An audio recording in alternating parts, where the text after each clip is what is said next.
Andy, I know you've never been happier than when you're sitting by a warm fire, snuggled up in a flannel and basking in the glow of an old-school budget spreadsheet. It is a special day I can shut down the world for a little me time. In a world full of applications, why do these antiquated documents and spreadsheets still run the world?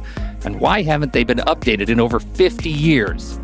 That's why we want to talk about Coda. Coda is a new kind of doc that brings words, data, and teams together. It comes with a set of building blocks that anyone can combine to create a doc as powerful as an app. Coda runs our entire business here at True Story FM, from show scheduling across dozens of podcasts and scripts for thousands of episodes, to budgets and plans and wikis and more. Coda lets us see our business in a new light. If you'd like to shine a light on productivity in your business and save money along the way, check out Coda today at thenextreel.com/Coda. It's hard to believe that we've been having in-depth weekly conversations about movies since 2011. So many great conversations over the years about so many great movies. All that said, producing this show week after week requires a ton of work behind the scenes. Becoming a Next Reel member gives you access to all sorts of additional and exclusive content. Plus, you're helping us keep the lights on. Just head to thenextreel.com/membership, where you can learn more about becoming a member, which costs a measly $5 a month, practically the same as one fancy coffee drink. And you get so much more. Every month, we record a bonus episode exclusively for members. Those episodes cover movies from whatever series we're covering at the moment, or add to previous series. Some movies we've covered that only members get to hear us discuss include The Blues Brothers, The Russia House, Naked Lunch, Independence Day, The Hot Rock, and Relic, the better one. Plus, members get to vote on what we're going to discuss for those episodes. We also record additional pre- and post-show content in regular episodes that only members get to hear, like conversations about similarly themed movies. And answering listener questions from our live member chat. Speaking of our live member chat, we record almost all of our episodes in Discord, where members can chat right along with us live. Members get access to other members-only channels in our Discord community as well. On top of all that, members get all episodes a full week earlier than everyone else in a private Next Reel feed just for them that includes all the shows in the Next Reel family. The Next Reel, the Film Board, movies we like, Sitting in the Dark, and more new projects on the way. To top it all off, members don't have to listen to ads. We've already eliminated those annoying, dynamically inserted ads that, let's face it, we all hated. We are listening to you. We love podcasting for a living, and those ads help to pay the bills. Now, we're counting on you, dear listener. We promise we aren't going back to those terrible, dynamically inserted ads that don't relate to us at all. All we ask is that you consider supporting the Next Reel family of podcasts with a membership. Again, it's $5 per month or $55 per year. Just head to thenextreel.com/membership. thenextreel.com/membership. Get your access to early, ad-free episodes with bonus content, member bonus episodes, and access to member channels and live streams in Discord by signing up today.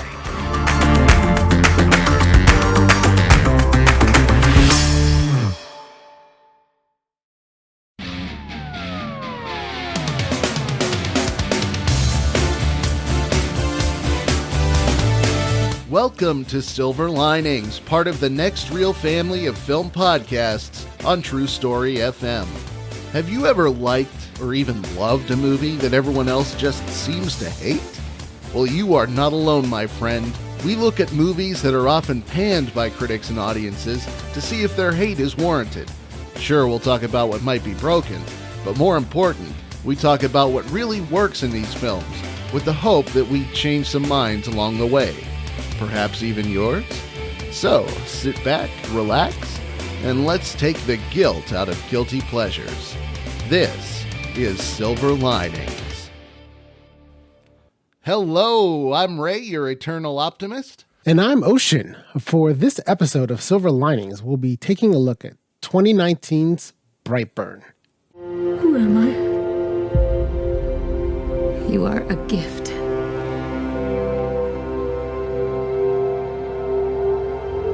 I know it's been difficult for you lately that you feel different from other kids. You are different. After your dad and I got married, we prayed for a baby for so long.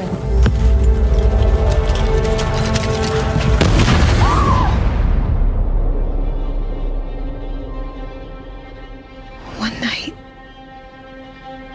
someone listened.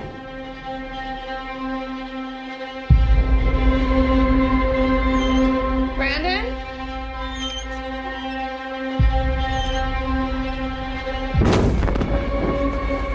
You are special. We believe that you came here for a reason. He was in the barn. Did he find it? No. It was like he was drawn to it. He may look like us. He's not like us.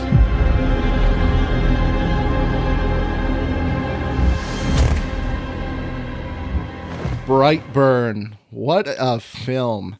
So, I don't know about you, Ocean, but I got the chance to see this in theaters. I saw the trailer and I was really excited to see that it was produced by James Gunn. And just my experience with Guardians of the Galaxy and how, if you remember when Guardians of the Galaxy was announced, I don't know how you felt about it, but I was all like, wow, someone's going to make Guardians of the Galaxy? That's probably going to suck. And James Gunn took it and he really made it into something special. And that made me really excited for this. That and the really cool concept behind this film. So I got to see it in theaters in its initial run, and I really had a fun time with it. How about you? I heard about the movie at the time that it came out. It was on the list of movies that I thought were interesting enough to see. However, for one reason or another, when it was in theaters, I never did see it. And actually, I saw it for the first time very recently in preparation of this podcast. Hey, better late than never, right? That's right. So in talking about Brightburn, basically the synopsis off of IMDb, so to give the elevator pitch version of it, is that Cheater. After a difficult struggle with fertility, Tori Breyer's dreams of motherhood come true with the arrival of a mysterious baby boy. Brandon appears to be everything Tori and her husband Kyle ever wanted: bright, talented, and curious about the world. But as Brandon nears puberty, powerful darkness manifests within him, and Tori becomes consumed by terrible doubts about her son. Once Brandon begins to act on his twisted urges, those closest to him find themselves in grave danger. So that is the long-winded IMDb synopsis of the movie. I think that the elevator pitch version of it is much easier and more concise, which is, what if Superman at 12 years old started to get his powers and realized that instead of protecting the Earth, he was here to subdue it? There you go. So, yes. So that's a lot of what it's about. Now, if you look at, let's talk about the critical consensus of this movie. Nope. Mm-mm. No. Nope. So looking at the Rotten Tomatoes recap, which I think is always a great synopsis of the various criticisms of the movie, what various critics think of the movie. Their recap is that although Brightburn doesn't fully deliver on the pitch black promise of its setup, it's still enough to deliver a diverting subversion of the superhero genre. And then once you dive a little bit deeper, you'll see a mixture of reviews. So in the bad review category, so let's take Richard Roper from the Chicago Sun-Times said the premise is intriguing, but this gruesome origin story plays just like another slasher film with idiots for victims. There's another one from The Independent, which is, despite its simplicity, Brightburn's premise is filled with potential, but it struggles to find anything meaningful to say.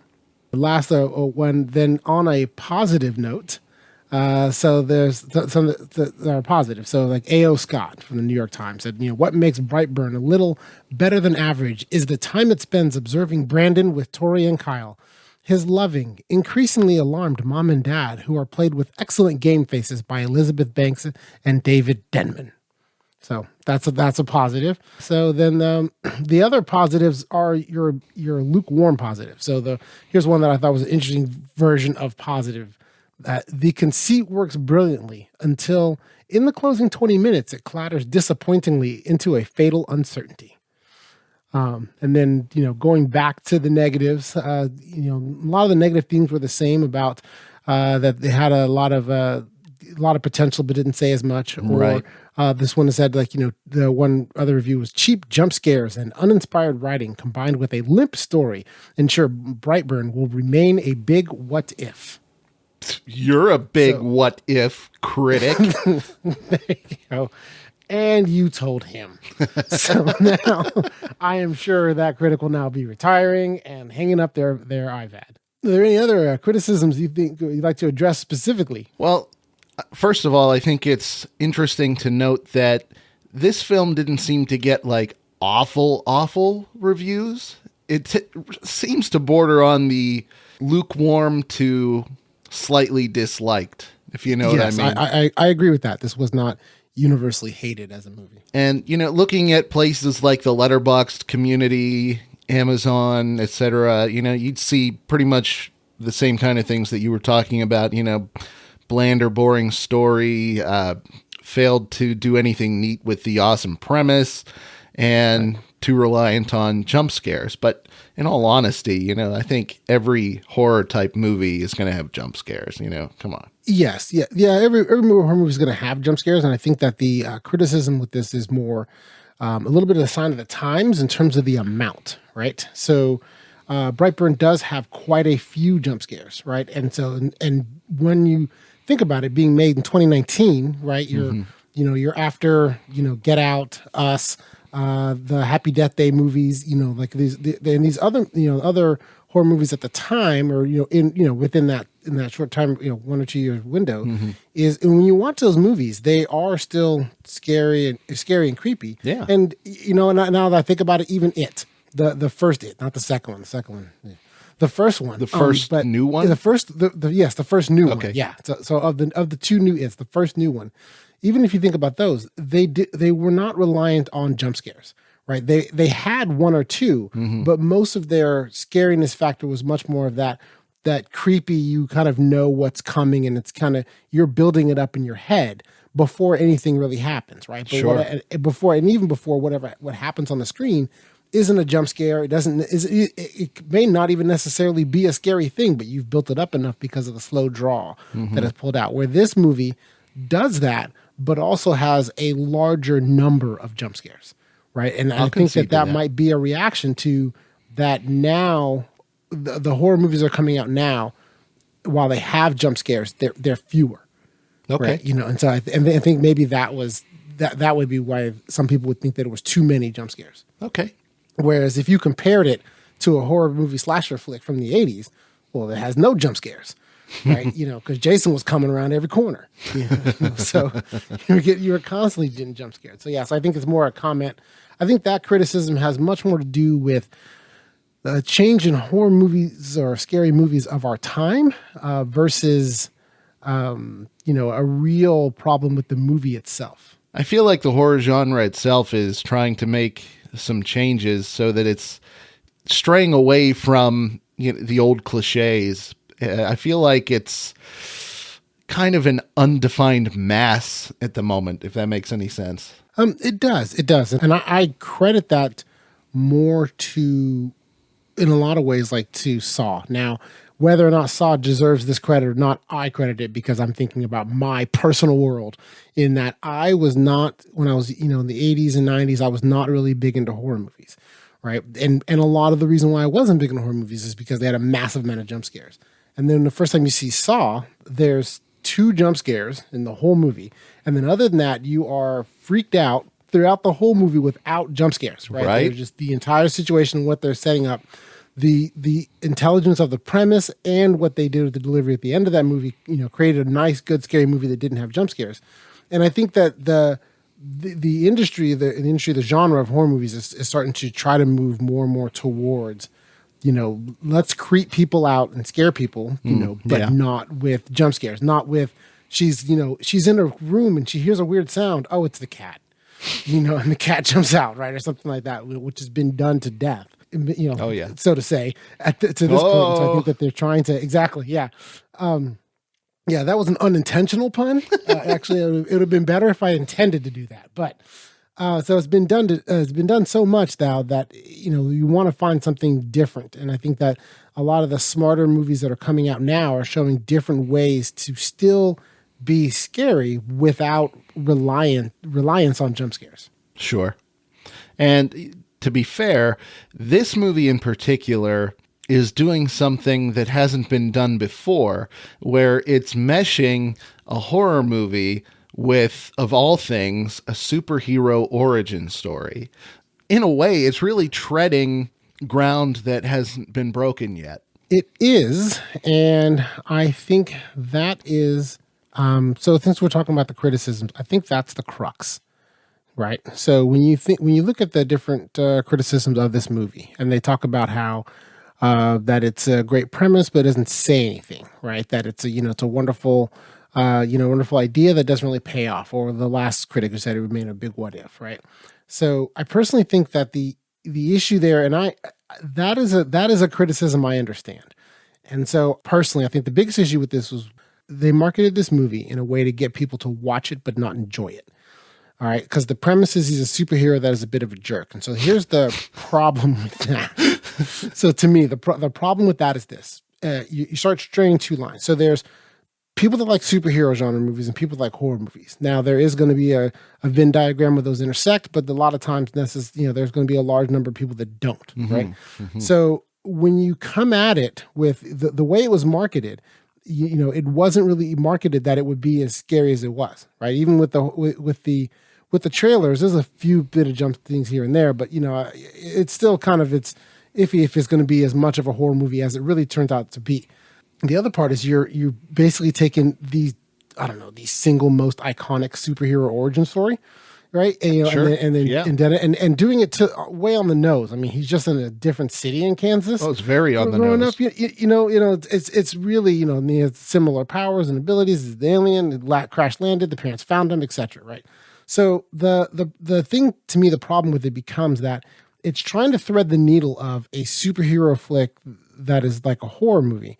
And because they chose Superman and that origin, A, the origin story is too well known, but B, Superman is basically an omnipotent god, right? He is so overpowered, right? The criticisms then start boiling down to, which I get as well, is that, okay, so he's Superman. We understand Superman. We know enough about Superman to know what he can do. Mm-hmm. So then it becomes, all right, well, what are we now trying to say, right? So, is it a straight slasher movie with an interesting premise, or is this going to be a great premise that we're going to do something with? Because once you do that he's Superman, right, you don't understand, various things about him. Like, what are his motivations? Is he, once he turns bad, is it that he chooses to?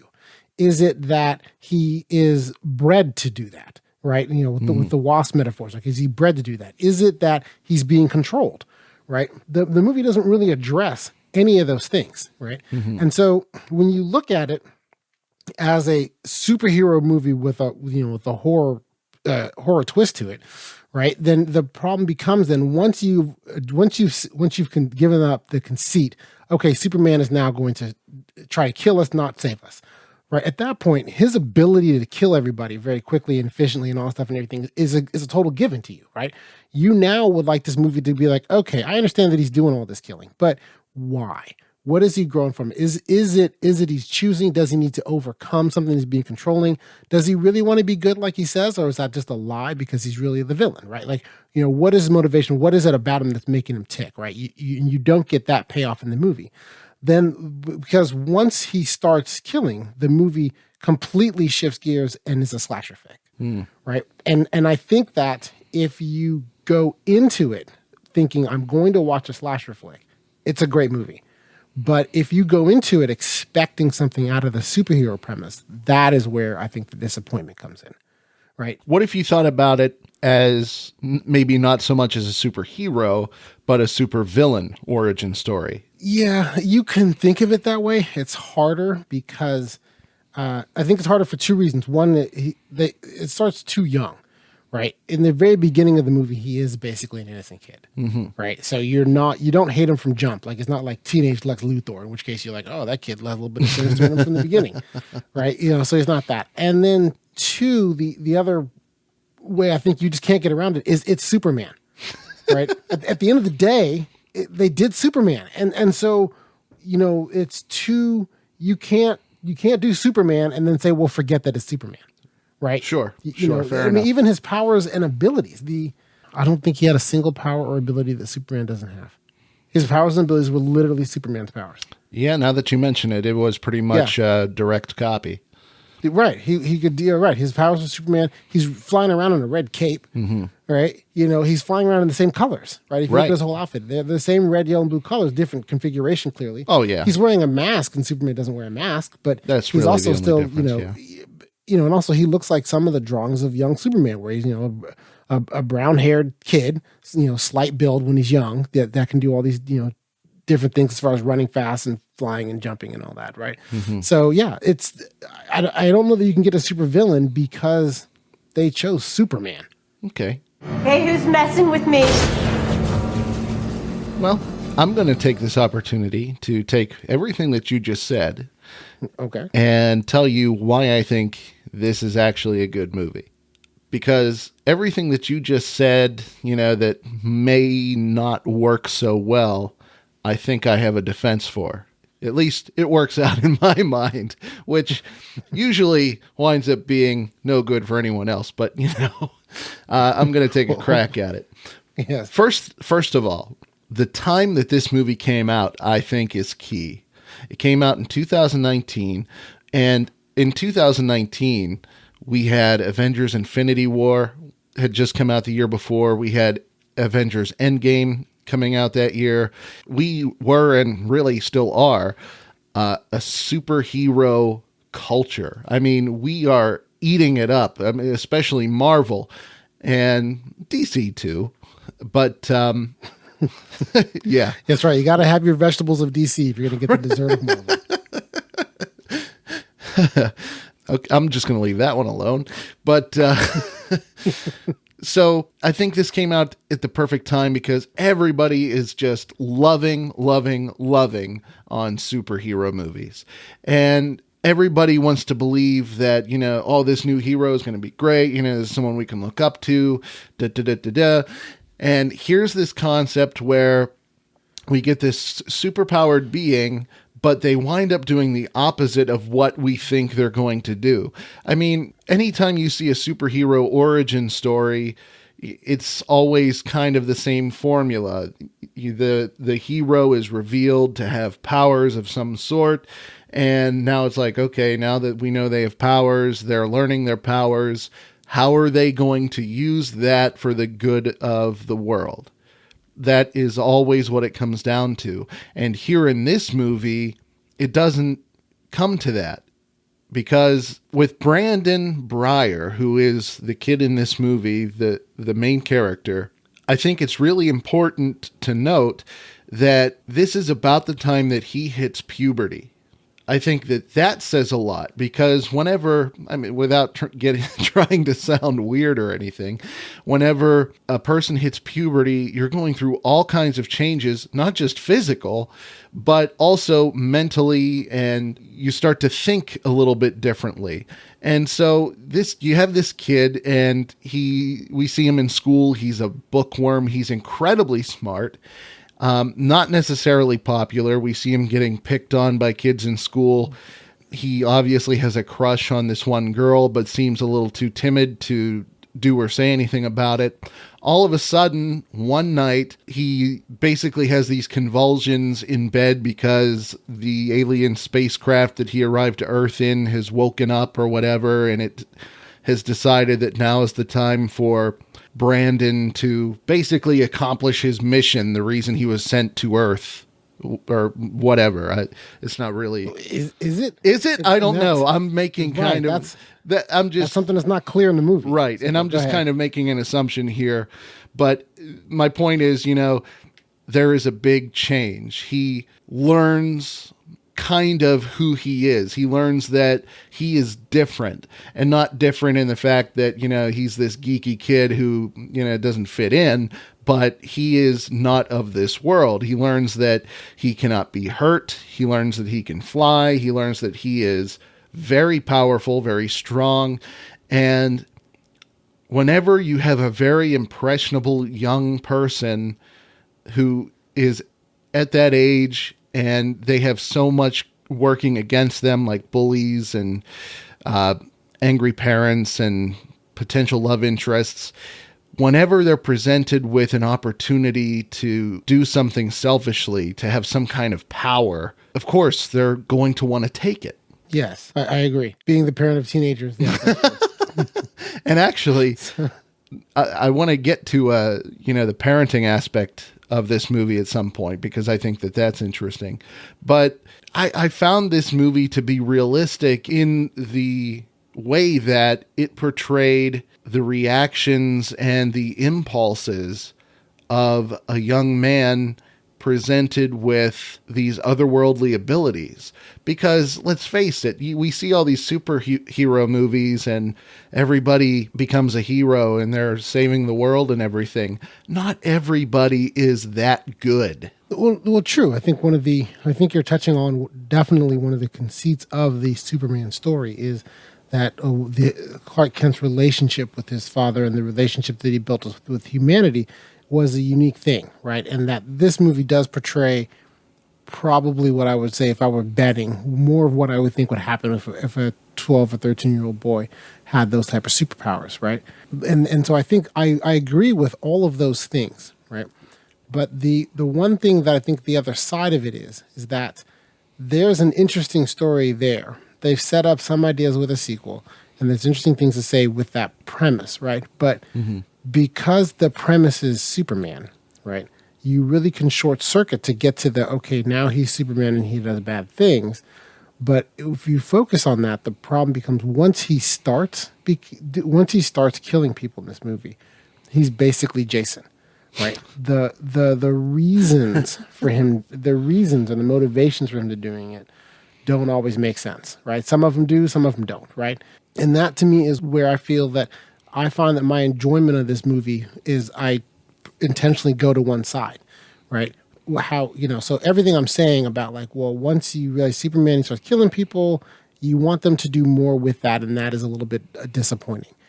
On the flip side, the way he's killing people is amazing, right? It is incredibly entertaining. The kills in this movie are awesome. All the different ways of doing it, right? Yeah, he's doing the gore of it all is way more than what you would expect. It makes you jump, in your seat and makes you uncomfortable and everything like that, and it's great. Oh yeah, right. And that is to me where you really want to find.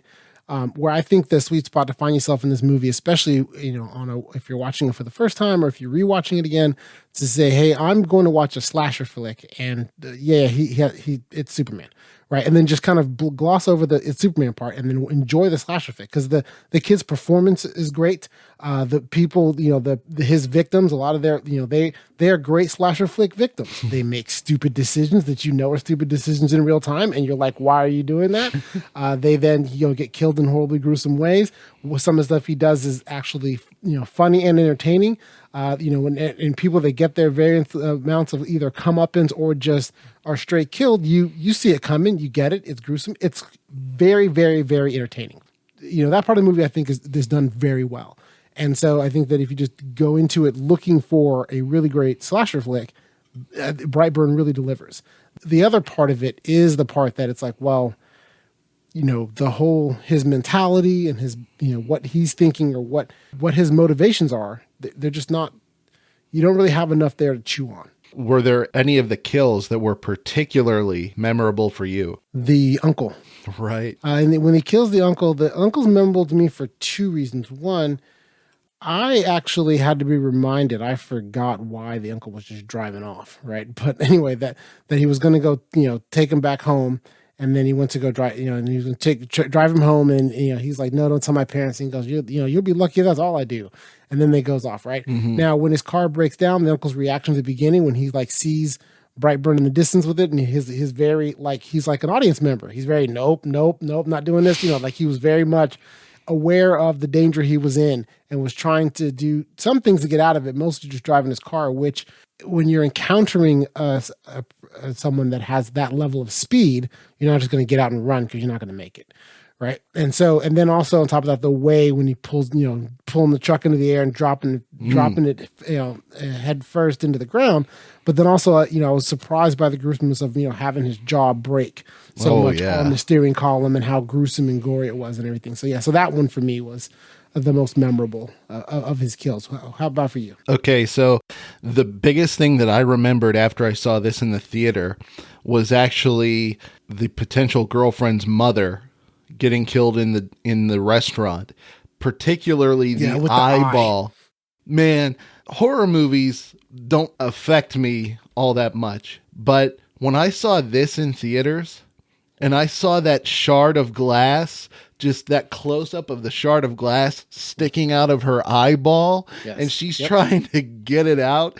And then you realize after she starts pulling on it that there's a much deeper shard of glass in her eye than it looks like on the surface, man. Exactly. Yeah. Yep. And then even from and post that, right? The directors make a great choice in the screen's half blood and half normal, a little bit blurry, and you're seeing a large part of the rest of that scene through her eyes, right? Where she can't really tell, everything's going on, things are kind of blurry, and half of the screen is red. I mean, it is a great moment in the movie. Not only is it the great moment in that gruesomeness of the kill, but also the choice they made to bring you where you are now seeing things through the victim's perspective, and which adds to the terror of that scene and of that moment. It really does. It really does. Great kills though, all around. Yes, absolutely. And I think that's the best part of the movie. Are there any other, before we just jump off into the topic, are there any other criticisms that you'd like to discuss? Well, let me ask you this. One of the criticisms was that people found this to be a little bland or boring. Did you find it to be boring in any places? I did not. I think that a lot of times with those type of criticisms, not much you can do, right? Sure, yeah. If someone watches a movie and they feel that it is boring or not entertaining, then that kind of is what it is, right? And I would disagree that no, this movie is very entertaining. It has a bit of a slow start, but I think that the premise and things that got you in the theater with that slow start, you're willing to give it because you have an idea of where things are going, right? But it's not a boring movie. It is very entertaining, and it starts to it gradually picks up steam as the movie progresses, and then starts moving at a very fast speed for the last third, right? So I don't know that you can do. There's not much I can say to convince you that, hey, if you found this movie boring, I can check my finger at you and say, you were wrong. This is not a boring movie. But it's not a real direct criticism to address with that. Yeah, I mean, it's got a 90-minute runtime. I think it's exactly 90 minutes. And I think it fills out that time very nicely. I didn't find it to be boring at all. And I think that regardless of what some others say, I think that it did really well with the premise that it had. Yes. No, I agree with that. I think it did well for what it was definitely trying to be. I think it did well because I still believe that it was a slasher flick, and that they said, hey, why don't we make a slasher flick, but a little bit more of an interesting premise. Right. But that's how I view this movie. Fair enough. One thing that I kept thinking about throughout the movie was how similar it is to the Omen movies, particularly to the second one, Damien. Have you seen any of the Omen movies? I have not seen any of the Omen movies. Isn't that didn't Rosemary's Baby become the Omen? No. Or is that a different baby? Different baby, but very similar story. Okay. Got it. So the Omen is about this young child, Damien, who turns out to be the Antichrist. Right. No, I know that. I knew that much about it, but I haven't seen them. So the first movie is about him as like a 6-year-old kid. The second movie, he's around 12. And the third movie shows him like at the age of 30, whenever, like the Antichrist, you see him doing what he does in the book of Revelation. I think that this movie really has the potential for an Omen-like story arc. Because, to show him again when he's a little bit older? Yeah, I think that if they made 1 or 2 more movies in that same type of story arc, that would be really cool to me. Because I think it really set it up, too. They set it up to do. Well, they set up the evil Justice League. Right. Yeah. Michael Rooker. Good old Yes, Michael yeah, Rooker. yeah. Right. Yeah. They set up the evil Aquaman at the end, and they set up an evil Wonder Woman. And then there's actually a picture of like an evil Flash. So yeah. they've set up the idea that they would potentially do it where he would either find others that were like him. Right. And then, potentially try to actually then, become a true supervillain. Given that it came out in 2019, it was monetarily a success, right? Right. So, yeah. So since it was only, they made it for $6 million, and the box office grossed $33 million. So that's definitely a financial success, enough to warrant making a sequel if they can keep it in those terms. For sure. But obviously with COVID coming out, that's going to halt filming for a year or so. If they're ever able to get back around to it, in which case, they set up a good premise to try to then move it more in that direction where it'd be like I guess for lack of the Legion of Doom. Yeah. Right. But instead of Lex Luthor, the Legion of Doom would be the superhero. So so they've done good things with that. And I think that is actually one of the positives I take away from the film, was that it did set up that the sequel was something that I was like, well, I think you have enough here that it could be interesting. Mm-hmm. Right. You can have the actors, maybe you wait a couple of years because the actor himself is a teenager. So you wait a couple of years for him to, get a little bit of height on him so he can then be, an older teenager, for the next film. But yeah, there is a lot more you can do with it. I just don't know whether or not the filmmakers will get the opportunity to. Right. And to be honest, I mean, I can really only speak for James Gunn, who seems to have a lot on his plate at the moment because he's going to be working on the Suicide Squad, Guardians 3, I forget what else. But the director... David Yarovesky. Yes. That's a name right there. Yeah, it is. Yeah, but he's free. Yeah, at least he seems to be. I mean, this was his first film and the only one he's done since. I mean, granted, it's only been a year, and it's been pandemic time, but right. I would be very, very intrigued by a sequel. I'm going to be perfectly honest. I'm not so much intrigued by the Legion of Doom Evil Justice League angle, but I really enjoyed this film and I'd be really interested to see what they do with a sequel. But I also think that if they left it as is, that would be cool too. Yes. Well, with the sequel, I think that the thing with the sequel is it becomes problematic in that you almost have to start going to the Evil Justice League angle. Right. Because for him to then go into some other place or locale and start killing people, again, similar to this movie, would give you a very been there, done that feel. Well, I think that what they would need to do is, if they kept him by himself, up the stakes. I mean, obviously, his goal is to take the world, as he put it. Whenever right. he was receiving the mental transmission from the spaceship or whatever it was. And so it showed him in the movie basically just trying to keep himself from getting in trouble with his parents, from being found out. And then we see little glimpses at the beginning of the end credits of, like this mysterious flying figure seen above in the skies of Kansas. So I think the next logical step would be, okay, what is he going to do to start taking the world? Is he going to start going after the world leaders, maybe? Is he going to try to enslave the human race? Is he going to annihilate the human race? And either way you go there, how is he going to do that? Is he going to try to enforce his power upon them, or is he going to use it against them? There's so many different ways you could go, and you could get really creative any of those ways. Yeah. While I agree with that, I think that your premise, you're leaving out that then there needs to be other superheroes, right? Because as far as stakes goes, yes, because otherwise what you're talking about then is like Superman 2. Right, Zod and the two people, they completely, because Superman went off and didn't do anything, Zod came and took over the Earth in a day, right? And so because there was no one else like Superman in this universe, there's no other superheroes, he wasn't there, so it was really simple and easy to do, right?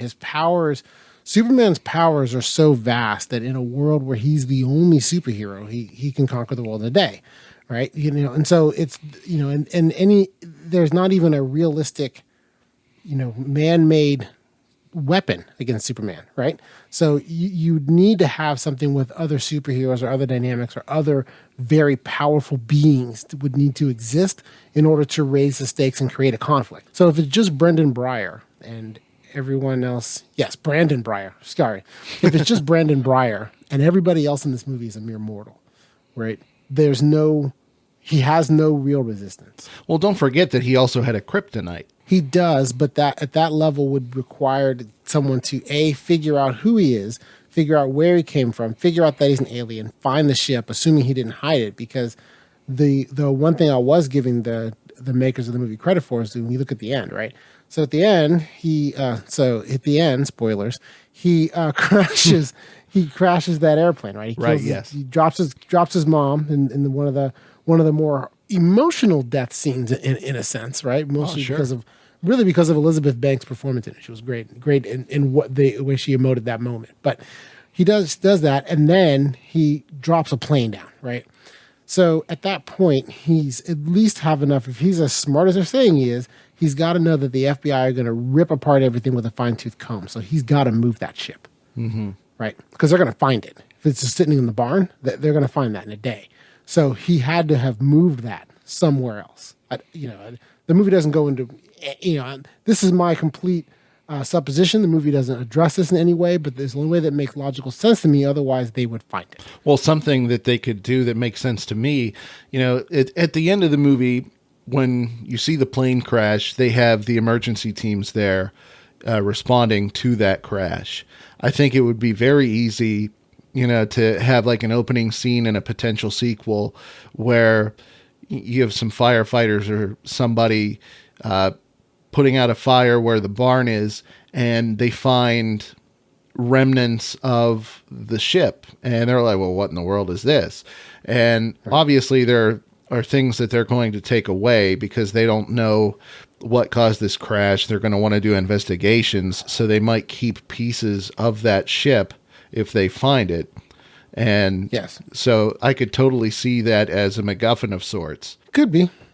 But then, so I guess though the crux of this is that I think we both agree that they've built a lot in here, a good framework to go forward with the story with several different directions. Oh, definitely. And that the movie itself was a good kind of a starting off or jumping off point of whatever this universe could potentially be. Yeah. So I'm going to switch gears here for a minute because there's something that I think really needs to be addressed, and that is the parenting angle in this movie.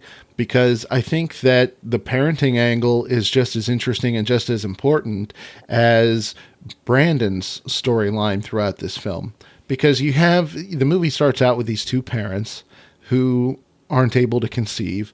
Literally, if you really pay attention, literally every book on their bookshelf is about infertility. Right. And then, they get this child, and as Elizabeth Banks' character, Tori, continues to say throughout the movie, whenever this child showed up, she just felt so incredibly blessed, and she did not waste this opportunity that she was given to be a mother. And then they're put in a really difficult position. Well, first of all, they're put in a difficult position because the kid starts acting out. He hits puberty. He's doing things that aren't great. He hurts a kid at school. He is becoming really troublesome. And then on top of that, you start to suspect him of being a murderous alien. Yes. As a parent. Which he is. Teenagers are all the same. They're all murderous aliens. They're all murderous aliens. That's right. As a parent, what did you think? Did you think that the parenting aspect as portrayed in the movie was realistic? Did you identify at all with the parents? Okay, so not really. They were horrible parents. All right. And so I think they were horrible parents in multiple ways. The easiest way about it is that they knew ahead of time that they found an alien baby. Right. And so at no point in time did they discuss that with him, let him know that that's what it was, or even try to kind of brace him and reel him in for what that would mean. Right. Mm-hmm. Even assuming you live in a world where Superman doesn't exist in your mythos, if I have a baby that's an alien, right around 8 or 9 or 10 years old, whatever like that, you don't want the kid to feel different, but you start wanting to let them know. And especially the second they start doing anything a little bit odd, you want to start talking to them and letting them know kind of, this is the deal. This is where we found you. You are a little bit different, but we still love you. And then we want everything to work to, let us work together and understand your changes. By suppressing it and not telling him anything, then it would create in the child the feeling which was manifest in this movie is any of his changes he felt he needed to keep secret because he felt that they were not going to accept him in his new changed way versus the innocent baby boy that they knew from before. Right, because they did not really discuss with him that things would change at all. Except for that jilted scene when he's 12 years old and they're in the middle of hunting and their father's going to have the talk with him, right? And the talk is really not. It's not about the birds and the bees, so it's not even so it's the most useless the talk ever, right? And that's the main amount of cross conversation. It's okay if you touch it. Exactly. It's just that's all you've got. Okay. Right. And so it's, so then the problem there, the juxtaposition to me is that it does feed into his motivation the whole time of don't tell my parents. And that's why he's killing people. Right. Because he is wanting to hold on to their affection and love as their innocent little boy while going through these changes. And because they were such bad and non-communicative parents, that once he did start going through changes, the last thing he thought in his mind was that he would tell them, right? Because he didn't think that they would accept him. They didn't think he would help them. They didn't think they'd understand, all of which turned out to be true. Well, let me ask you this. I mean, I don't disagree. However, that's, how do you tell a kid he's an alien? And would he have been too young? Well, first of all, let's put it this way. How soon do you tell a kid that they're adopted if they don't already know in a regular situation? He knew that. So actually, I guess the one thing I can say is that, I have multiple family members who are adopted. And all of them, the ones that I have were told, some were adopted at an older age, so they already knew. And then the ones who were adopted at a younger age were told, immediately, right? As soon as they could talk and understand. I mean, obviously you wouldn't, you could tell them when they're a baby, but it's not useful information. But they were all told, all told right away. And even in this story, right? He knows he's adopted. Yeah, right? Yeah, he does. Doesn't, right. He's told that, right? He's just not told that he's an alien or that he's different, right? And he's not told in any manner in the communication of not, forget, even if you go one level below, hey, you're an alien, right? Forget that, right? The fact that their communication with him was that change was bad, right? They're living in and that is kind of the impression that I think he got was that they accept me as I am. So I don't know, I think he was 12 or 13 in the movie, right? So they accept me as I was. So from his perspective, they accept me as I was when I was 10, but not as I am now that I'm 13, right? And so a large part of a lot of his motivations was to keep that from them, right?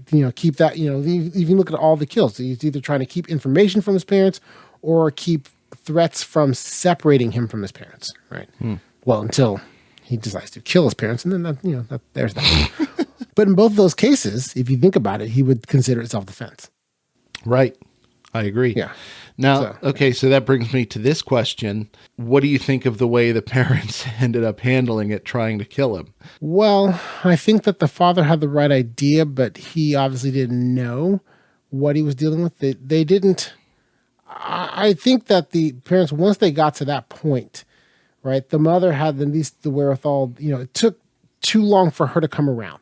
But she had enough information of, there is a way to hurt him, right? And had she come around to that or even told the father, which is another part of why I think they're bad parents, their communication with each other. Yeah. Right. When he goes, early in the movie, when he sleepwalks out to the barn, she lies, doesn't tell him, right? With the whole thing of him falling in the ship and getting cut and all that, right? She tells him that he found the ship, but that's it. Doesn't explain the rest of that information, right? If they had actually communicated with each other better, they probably could have come up with a way together to then stop him. Because as the two of them together against him, even superpowered, there's a fighting chance, right? Because he didn't seem to overtly want to kill them right off, right? And so I think there's a fighting chance there with that. But they didn't take time to even understand what it was they were dealing with, what his powers and abilities were, what his weaknesses were, or anything. So they had no shot because they, I think it's just another avenue of how they're bad parents. Right.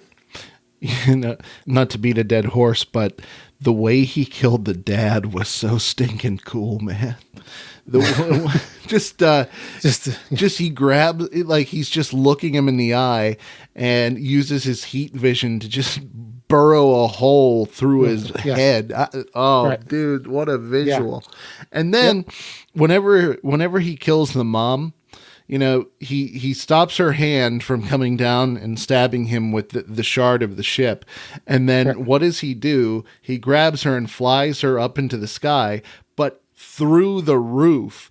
And it looks like she basically breaks her face going through the roof.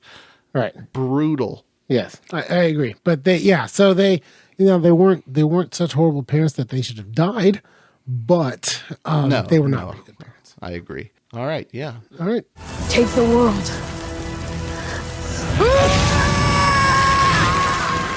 So then I guess we should move on to the next topic of it, which is, what do you think the filmmakers' goals were in making this film? Well, they were definitely to take a superhero origin story and give it a horror twist. Watching some of the interviews with the director and the producers, that was always their intention, to take these two concepts and merge them.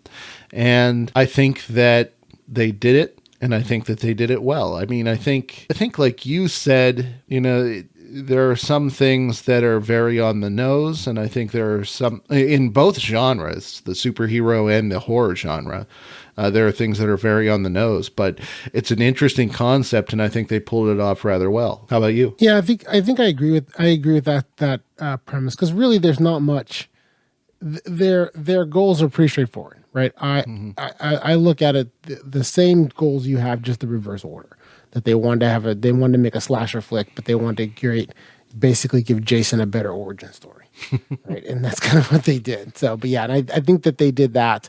And as far as that, I think they achieved a pretty good slasher flick, and it's a very enjoyable, very entertaining film. Right. So that being said, how does this rank with you? Well, for me, on my flick chart page, it was number 97 on my flick chart movies out of 397 movies. So it's pretty high up there. That seems pretty high. The way it says on flick chart is I should rate this in a 4-star movie. So I think for me though, it really was more of I feel it more of a 3-star movie. I think that the entertainment, the acting of it's good and well done. It is very entertaining, especially in the second half once he starts killing. And I admit I am just kind of going off some of my personal feelings of it, that I'm giving him a little bit of a ding on the Superman origin story. Sure. And then instead of and not taking that where it can go, I think they've maximized the horror slasher flick side of the movie, but they did not maximize the superhero origin story part. Okay. How about yourself? For me on Flickchart, it wound up at spot number 386 out of 1364, which is a 72%. And according to Flickchart, it says I should rate it 3.5, but I honestly feel like it's a 4 for me. Because, I'm the eternal optimist. Flickchart gets it wrong again. But I really had a lot of fun with this movie. Slightly more so the second time around even. And like I said, I am really excited by the possibilities that are left open. And so what else can you say? What else? Yes. And you have been a gift. My baby boy. So in the final evaluation, does this film deserve the bad rap that it gets? No. And to be honest, the bad rap that it gets isn't like a terrible rap. But right. I think that even the slightly bad rap that it has is a little too critical. I think one of the main problems is that people expect everything to be gold instead of appreciating things that are a little more subtle, if that makes sense. Yeah. Well, I think in breaking with some of the tradition there with tradition of the show, I think that I don't know that it really doesn't deserve the rap that it gets. The rap that it gets, if you really look at it, does seem to be mostly, I mean, there are people that are going to hate, and those are haters, right? But the rap that it gets is mostly people saying, hey, this had a great premise, but it was not the movie that I expected, right? Sure. And I think and that's kind of where it does deserve it, in that it's not exactly what you expect. It is a very good, entertaining movie and definitely worth watching. But I think that the criticisms of it, saying that, hey, you had this superhero premise that you didn't do anything with, is fair, right? When if there is a sequel, then you can do something with that part of the premise, right? Mm-hmm. And that seems to be the problem I think most people have, because I've not, in all the criticisms, right? That the slasher flick part of it seems to be very well received, right? It is pretty well received in that regard. And if anyone's saying that it's a bad slasher flick, well, then it definitely doesn't deserve that rap. But if you had problems with the premise, but you still enjoyed the rest of the movie, then I think yes, it does not. That is kind of accurate. And I don't know that this film, unlike some of the other films we discussed, I don't think this film is as universally hated. Right. This film was generally, kind of got a lukewarm, medium reception. And so, but I understand some of the lukewarmness. Sure. I will concede to a little bit of the lukewarmness. Yes. A little bit. Do not concede all the way. I wouldn't want you to compromise yourself that way. All right. Well, I think that wraps it up for this episode. I think so. It's been great talking to you about this movie, and I look forward to getting together again, talk about a different movie that does not get the love that it deserves. Thank you for tuning in, and remember, folks, there's no such thing as a guilty pleasure. This has been Silver Linings, part of the Next Reel family of film podcasts on TrueStory.fm. We hope you've enjoyed this episode, and that we may have even inspired you to give this movie a second chance. If you'd like to get more involved with the Next Reel community, visit thenextreel.com/membership. For just $1 a month, you can become a one-reeler and join our online community in our Discord server. And for a few dollars more a month, become a two-reeler supporter and join us for show live streams as we record, early access to shows in your very own personal podcast feed, and access to the super secret member channels in Discord. Plus, you can now support with a single annual donation at either level. Thank you to everyone who's joined us, and to all who are checking us out. Your support allows us to keep producing and growing the Next Reel family of podcasts here at TrueStory.fm. See you in the next episode.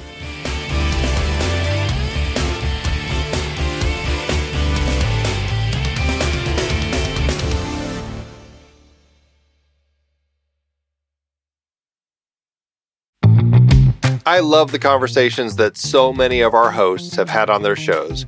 Steve and JJ on Trailer Rewind, Ray and Ocean on Silver Linings, even Tommy's short-lived Wait, Hear Me Out. So many listeners want to make sure they've watched the movie before tuning in to any discussion on our podcasts. Well, the best way to watch the movie is to look it up on our watch page. Our watch page lists all the movies that we have discussed on all the shows from the Next Reel's family of podcasts, including the one you're listening to right now. It's your one-stop shop for Apple and Amazon links where you can rent or buy the movie. Trailer Rewind movies like Raw, The Nice Guys, The Peanut Butter Falcon, or Free Fire. No, Wait, Hear Me Out movies like Josie and the Pussycats or Return of the Living Dead. Or Silver Linings movies like Repo Men, Daredevil, and The Wolfman. Plus, by using those links to rent or purchase movies, Apple and Amazon will show us a little bit of love, which allows you to support our family of shows with minimal effort. It's a great way to support the show and find something to watch. That's right. Head over to thenextreel.com/watch to pick out your next movie and start watching today.